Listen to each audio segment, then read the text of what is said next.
दोस्तों, पिछले कई महीनों से खबरें बनी हुई हैं कि दुनिया की बड़ी बड़ी टेक कंपनियां छटनी करती जा रही हैं। ये कंपनियां अपने कर्मचारियों को बाहर का रास्ता दिखा रही हैं। वैसे इसकी शुरुआत ट्विटर ने की थी, जिसे अभी कुछ दिनों पहले ही दुनिया के सबसे अमीर शख्स एलन मस्क ने इसे खरीदा था।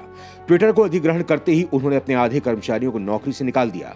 मस्क का यह फैसला सभी को चौंका रहा था, लेकिन उसके बाद तो जैसे नौकरियों से कर्मचारियों को निकालने की बाढ़ सी आ गई। इसके बाद तो मेटा, गूगल, अमेजॉन ने भी अपने यहां नौकरी करने वाले हजारों लोगों को बाहर कर दिया। इन सबको देखते हुए भारत में भी ये सवाल खड़े होने लगे हैं कि क्या यहां भी सच में रिसेशन का दौर शुरू हो चुका है? क्या दुनिया के बाकी देशों में जिस तरह से बेरोजगारी का ग्राफ बढ़ रहा है, कुछ ऐसा ही भारत में भी देखने को मिल सकता है? क्या यहां के कर्मचारियों को भी बाहर का रास्ता देखने को मिल सकता है? तो दोस्तों, इसका जवाब है नहीं।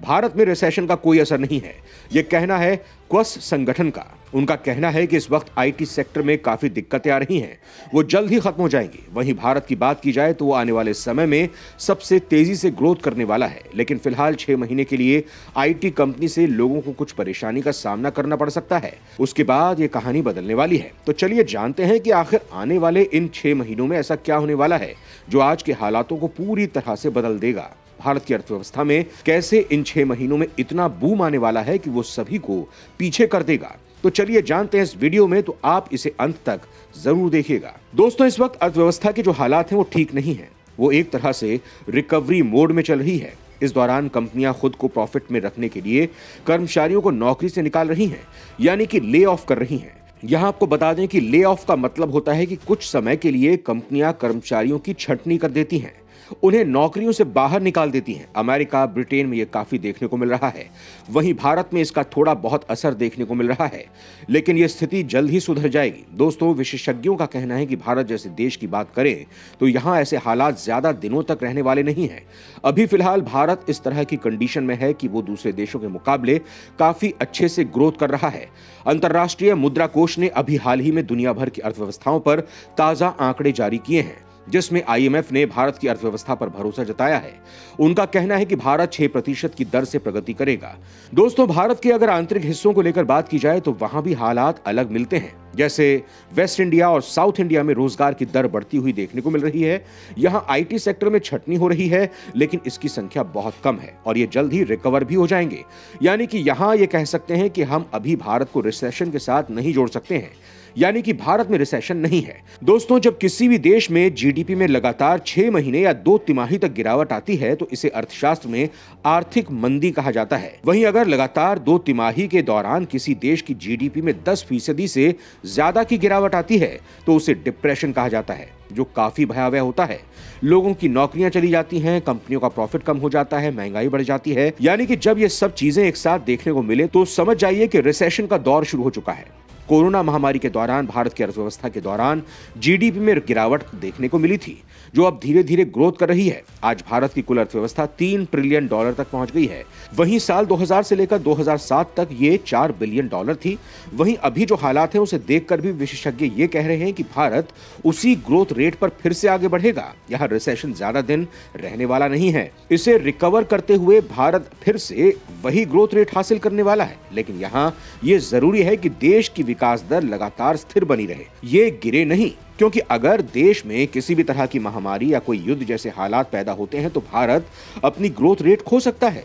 लेकिन अगर भारत अपनी स्थिर गति से विकास की दर को हासिल करता रहता है तो उसे आगे बढ़ने से कोई नहीं रोक सकता है। भारत की अर्थव्यवस्था को लेकर भारतीय बिजनेसमैन और रिलायंस कंपनी के मालिक मुकेश अंबानी का कहना है कि भारत आने वाले सालों में दुनिया की एक मजबूत अर्थव्यवस्था बनने वाला है। जिस तरह से आगे बढ़ रहा है, साल 2047 में इसकी कुल अर्थव्यवस्था $40 ट्रिलियन तक पहुंच जाएगी। आज भारत दुनिया की 5वीं बड़ी अर्थव्यवस्था है, लेकिन वो आने वाले समय में 3री बड़ी अर्थव्यवस्था बन जाएगा। इसके साथ ही मुकेश अंबानी का कहना है कि भारत में बहुत से बदलाव लाने की जरूरत है, जैसे कि clean energy, green energy, renewable energy, solar energy, hydro energy जैसी चीजों को आगे बढ़ाना होगा और देश के विकास में काम लेना होगा। इसके साथ ही डिजिटल पेमेंट नेटवर्क को भी तेजी से बढ़ाना होगा। भारत का यूपीआई पेमेंट वैसे इसमें काफी क्रांति लाया है, लेकिन उसे और भी आगे बढ़ाना है। दोस्तों, भारत के ग्रोथ रेट में सबसे बड़ा प्लस पॉइंट यहाँ के युवा भी हैं। आज भारत युवाओं का देश है। जैसे चीन में बुजुर्गों की संख्या ज्यादा है, वो देश धीरे धीरे बूढ़ा होता जा रहा है, ठीक उसी तरह भारत में यूथ की संख्या बहुत ज्यादा है। इसका फायदा भारत अपने विकास में कर सकता है। दोस्तों, आज मुकेश अंबानी दुनिया के सबसे अमीर व्यक्तियों की सूची में थोड़े नीचे आ गए हों, लेकिन फिर भी भारत का दबदबा कायम है और मुकेश अंबानी की जगह गौतम अडानी आ गए हैं। ये दुनिया के दूसरे नंबर के सबसे अमीर व्यक्ति हैं, जिनकी कुल संपत्ति 5.5 अरब डॉलर हो गई है। गौतम अडानी का भी यही कहना है कि भारत आने वाले साल 2050 में 30 ट्रिलियन डॉलर की अर्थव्यवस्था का मालिक होगा। वो दुनिया की दूसरी बड़ी अर्थव्यवस्था होगा। भारत आने वाले समय में अमेरिका को भी पीछे छोड़ देगा। अमेरिका फिलहाल मंदी के दौर से गुजर रहा है। यह भी कहा जा रहा है कि अमेरिका की अर्थव्यवस्था में तो अभी और भी गिरावट आनी बाकी है, जिसका पूरी दुनिया पर असर दिखेगा। दोस्तों, इस वक्त बहुत से ऐसे कारण हो रहे हैं जिससे ये मंदी देखने को मिल रही है। कोरोना की वजह से ग्लोबल सप्लाई चेन पर असर पड़ा, साथ ही रूस और यूक्रेन युद्ध ने भी पूरी दुनिया पर असर डाला है। साथ ही साथ ओपेक देशों ने भी अब तो तेल प्रोडक्शन पर भी लिमिट लगा दी है, जिससे तेल की कीमतों में बढ़ोतरी हो रही है। वहीं कोरोना अभी पूरी तरह से खत्म ही नहीं हुआ है, जिसकी वजह से कई देशों में लॉकडाउन की दिक्कत आ रही है। चीन में इसे लेकर हालात बहुत ज्यादा खराब हैं। यहाँ लोगों की डेली रूटीन ही पूरी तरह से बिगड़ चुकी है। यहाँ खाने पीने की चीजों से लेकर रोजमर्रा की वस्तुएं महंगी हो चुकी हैं। इतना ही नहीं, कुछ समय पहले तक तो चीन के यह हालात हो गए थे कि उसके पास तो खाने के लिए चावल तक नहीं थे। इसके लिए तो भारत के आगे उसने हाथ फैलाए थे। लेकिन दोस्तों, ऐसे हालात होने के बाद भी भारत में इन सब का असर बहुत कम देखने को मिला। भारत ने खुद को कोरोना महामारी से बहुत जल्द उबार लिया है, लेकिन फिर भी कुछ ऐसी समस्याएं हैं जिन्हें हमें सुधारना होगा।